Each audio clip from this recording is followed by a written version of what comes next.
26 minutes en direct sur TV Finance et Boursorama. Nous sommes à présent en plateau avec Arthur de Montmarin, le fondateur de Le Bon Binôme. Bonjour Arthur. Bonjour Nicolas. Alors vous avez fondé Le Bon Binôme. Qu'est-ce que ça fait Le Bon Binôme? Est-ce que vous pouvez nous expliquer? Oui, bien sûr. Le Bon Binôme, c'est un organisme d'accompagnement scolaire qui intervient aujourd'hui à Paris pour le moment et dont les caractéristiques sont un soutien scolaire très personnalisé, vraiment sur mesure et qui s'appuie sur les bonnes méthodes de travail. Alors avant de parler de vraiment des spécificités du Bon Binôme, déjà pourquoi ce nom, Le Bon Binôme, ce qui d'ailleurs va peut-être nous en dire un petit peu plus sur les spécificités. Tout à fait. En fait, Le Bon Binôme, c'est né simplement du concept de départ d'offrir aux familles et donc aux élèves en difficulté ou qui souhaitent s'améliorer dans différentes matières, un soutien scolaire vraiment sur mesure, donc de trouver le bon professeur pour chaque élève. D'accord. Comment ça fonctionne concrètement? Nous, quand on reçoit un appel pour, par exemple, avoir un professeur de physique-chimie, on va envoyer non pas un professeur de physique-chimie à domicile, mais un responsable pédagogique qui va prendre le temps de rencontrer l'élève, échanger avec lui, échanger avec les parents, regarder les copies, les bulletins de notes et faire un véritable diagnostic pédagogique pour comprendre ce qu'il y a derrière ces symptômes que sont 3 mauvaises notes en physique-chimie. Donc une sorte de professeur principal avant d'envoyer le professeur de la matière. Ça. La comparaison est pas mal effectivement et de savoir s'il s'agit d'un problème d'attention ou de compréhension, de restitution pour chaque élève. Et donc du coup, ça c'est du côté de la famille et du côté des professeurs. On va rencontrer chacun des professeurs et on va créer un binôme entre bien sûr un problème académique et un professeur qui pourra résoudre ce problème académique, mais aussi parce qu'on pense qu'en termes de personnalité, il y aura un bon match entre le professeur et l'élève. Parce que quand on fait appel du coup à ce qu'on appelle des cours particuliers, ou en tout cas du soutien scolaire, c'est qu'il y a un problème académique, forcément? Oui, il y a un problème académique. Après, il est relatif. En fonction des établissements, on peut avoir quelqu'un qui a de la difficulté dans plusieurs matières, qui est en dessous de la moyenne dans un lycée qui n'a rien d'exceptionnel, un lycée classique. Mais on peut avoir aussi des élèves qui sont dans les meilleurs lycées à Paris pour l'instant et qui souhaitent, qui se trouvent en difficulté relative dans leur classe. Il n'y a pas de doute qu'ils auront par exemple le bac, mais ils veulent avoir un dossier particulièrement excellent pour intégrer par exemple une classe préparatoire, une école sélective. Et donc là, du coup, on fait appel à des cours particuliers pour être sûr d'être au niveau et d'être parmi les meilleurs. Là, on a parlé du coup de physique-chimie, c'est une matière qu'on a au lycée. Vous vous adressez aussi aux élèves d'autres niveaux scolaires? Oui, tout à fait. En fait, on a un champ extrêmement large puisqu'on accompagne à partir du primaire et jusqu'au supérieur. Donc au primaire, on a en général un format d'aide aux devoirs, c'est-à-dire de vérifier que les leçons sont sues et comprises, que le travail pour le lendemain et le surlendemain a été fait, et puis en termes d'organisation, de pouvoir apprendre à s'avancer, à prévoir un petit peu le travail en avance. Et puis on accompagne jusqu'au supérieur en classe préparatoire. Alors vous nous parlez d'organisation, tout à l'heure vous nous avez parlé de méthodologie. Est-ce que c'est un des problèmes que vous rencontrez justement quand vous avez des élèves où il y a 1, 2 ou 3 mauvaises notes? C'est que c'est pas forcément un manque de travail ou un manque de compréhension, mais que la méthode n'est pas bonne, tout simplement? Oui, en fait c'est un problème extrêmement courant et c'est un peu la raison pour laquelle on a monté Le Bon Binôme, c'est de se rendre compte que parfois des élèves sont un petit peu désemparés parce qu'ils ne savent pas comment travailler. On leur dit mais il faut travailler mieux, il faut travailler plus, mais comment? C'est un peu le mystère pour eux. Oui, il suffit pas d'être devant son bureau et de... Voilà, et ça ne se crée pas automatiquement avec du temps passé devant son cahier.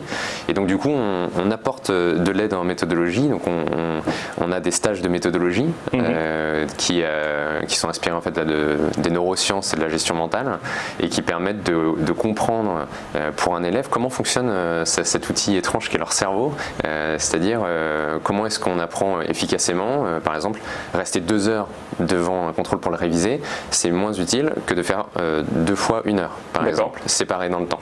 Pour le cerveau, ça va être mieux assimilé. Si j'avais su ça pendant mes études, j'aurais peut-être eu des meilleures notes. Et du coup, ça, c'est des méthodologies qu'on apporte comment? Que c'est le professeur qui va les inculquer directement? Eh bien, donc, il y a ces stages qui ont lieu régulièrement dans l'année, et puis effectivement, nos professeurs sont sélectionnés parce qu'ils ont réussi dans des filières sélectives, et donc ils ont une méthode qui leur est propre, qu'ils ont assimilée en classe préparatoire ou pendant un bon lycée, et qui vont pouvoir transmettre de manière concrète à l'élève, non pas en lui disant voilà la méthode qui marche pour tous, mais lui dire mais tu sais moi quand j'étais à ta place il y a quelques années, j'ai voilà connu tel ou tel problème, voilà ce qui a fonctionné pour moi, et très concrètement voilà comment je gère mon brouillon, voilà comment je gère mon temps, voilà comment je suis sûr d'avoir compris et retenu une leçon, etc.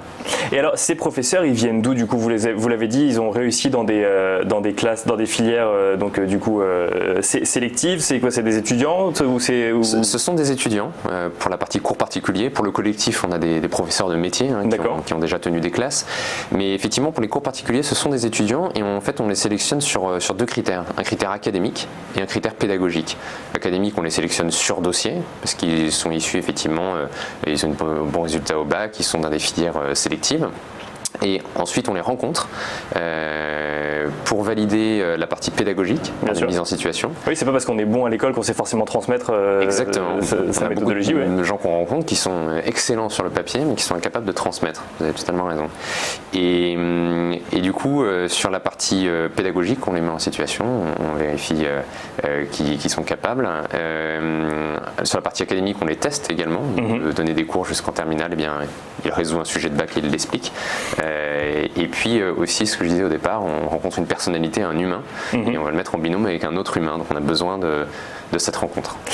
Comment ça fonctionne? Vous avez parlé de stage et de professeur, c'est-à-dire que le professeur, on prend quoi, une sorte d'abonnement à l'année ou on fait appel aux cours quand on en a besoin, ou comment ça fonctionne? Quel est le modèle derrière? Alors nous, notre vision, c'est qu'on ne veut pas attacher les familles, c'est-à-dire qu'une famille va nous solliciter et elle va choisir de prendre 5 heures, 10 heures, 15 heures ou de recharger régulièrement en fait une sorte de compte d'heures. Et on ne souhaite pas en fait imposer un volume, donc il n'y a pas d'engagement quand on vient chez nous. Voilà. Et alors en revanche, ce à quoi on invite les familles, c'est avoir une régularité pour essayer d'éviter ce qu'on appelle les cours pompiers. Bien sûr, avant le contrôle. Avant le contrôle, la veille du contrôle, qui va peut-être sauver 1 ou 2 points le lendemain, mais ce qui s'est construit rapidement se détruit rapidement également, et donc du coup ça va être oublié, et le contrôle de 3 semaines plus tard qui portera sur le même sujet sera pas forcément réussi. Voilà, il n'y aura peut-être pas forcément la même note. Est-ce que vous échangez, que ce soit avec les élèves ou les familles, sur cette méthodologie, sur les cours que vous donnez, et quels sont les retours qu'ils peuvent vous faire? Alors les retours sont bons parce qu'en fait sur la partie méthodologie l'offre est assez rare. Nous on l'a créé, on était un peu les premiers à offrir ces stages, et donc la méthodologie ça paraît un petit peu abstrait à beaucoup de gens. On se dit il faut de la méthode mais on ne sait pas ce que c'est, et donc il y a une très forte attente des familles de ce côté là, et des élèves sans le nommer qui se disent je ne sais pas travailler. Voilà. Et alors, dernière question, on voit des entrepreneurs innover dans ce secteur en proposant notamment des services numériques. C'est un choix que vous souhaitez faire ou que vous n'avez pas fait pour une raison particulière? Alors en fait au départ, nous on a conçu le Bon Binôme un petit peu par passion, parce qu'on donnait des cours particuliers, Émeric Perrault, mon associé et moi. Et en fait, face à effectivement des plateformes qui vont un peu tenter de briser le système, le marché, en mettant en relation des familles et des professeurs, nous on a décidé de rester dans cette voie. Finalement y rester, ça a été un choix, parce que on sait qu'il y a beaucoup d'humains, il y a une grosse influence de l'humain. On a tous eu un professeur qui nous a apporté un déclic, qui fait qu'aujourd'hui on pense toujours à cette matière avec voilà, de bons sentiments. Oui, il y avait même des études qui montraient que plus on aimait le professeur, plus on avait des bonnes notes dans la matière. Il y a une partie d'affect qui est extrêmement importante dans l'apprentissage. Et donc nous on croit beaucoup à ça et à cette création de binôme, et donc on est content de rester dans cette voie qui est efficace. Et alors pour conclure, Arthur de Montmarin, qu'est-ce qu'on peut souhaiter au Bon Binôme pour la suite? De créer de plus en plus de binômes du coup? Oui, de plus en plus de binômes, toujours aussi qualitatifs, et puis on a pour projet de s'étendre dans d'autres villes que Paris, donc de la même réussite qu'on vit à Paris. Ailleurs. Merci beaucoup Arthur de Montmarin, je rappelle que vous êtes le fondateur de Le Bon Binôme.